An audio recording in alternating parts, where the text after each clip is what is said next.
bibisitahin naman natin ang isang lugar na hitik sa kasaysayan at tradisyon, ang pinakamatandang distillery sa bansa. Halina't samahan niyo kami sa isa na namang kapanapanabik na biyahe dito sa Tipid Trips.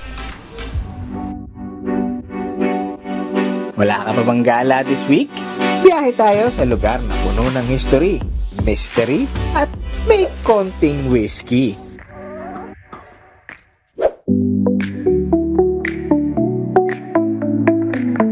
Nagsimula noong 1852 nang dalhin ni Don Bonifacio Lim Tuaco ang kanyang family recipe ng herbal tonic.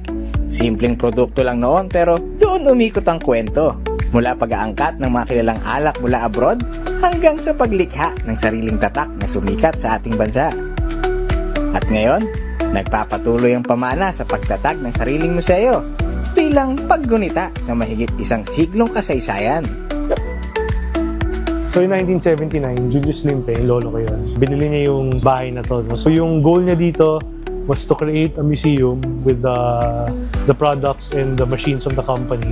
Since the 1980s, may museum na kami dito pero inopen na namin to the public noong 2018. Pagpasok mo pa lang, parang niyakap ka na ng lumang Maynila.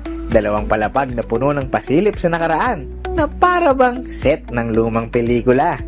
So usually, gusto namin pakita kung paano ginagawa yung alak dati. So meron kang dadapilan. Itong dadapilan is a sugarcane crusher. Carabao drone. So umiikot si Kalabaw. Tapos umiikot tong mga pillars na ito. Ang unang product talaga namin is ito. So yung brand name ng dati was Shock Koktong. Ngayon lahat ng mga similar product, Shoktong na yung tawag nila. Sa unang palapag, makikita ang mga ingredients sa paggawa ng alak. Kabilang ang mga Chinese herbs na karaniwang ginagamit sa traditional medicine. Makikita rin ang mga miniature replicas at ang iconic barrel na madalas gawing photo spot ng mga turista. Siyempre, hindi kumpleto ang kwento kung wala ang sikat na Calendar Girls na naging bahagi ng pop culture simula pa noong 1969. Sa paglipas ng panahon, naging inclusive na rin dahil sa iba't ibang personalidad at tema, gaya ni Sasa Girl at Ninong Ray. Yung usually na sinasabi namin na story dito is parang naging panaginip siya ng lolo ko na may nangangabayo na babae na kabigini ng red, nakasakay ng puting kabayo. So, ginawa niyang ad campaign yun. Pag-akyat sa second floor, makikita ang mas personal na bahagi ng kwento ng pamilya, ang 5 henerasyon ng master blenders mula sa founder hanggang sa kasalukuyan.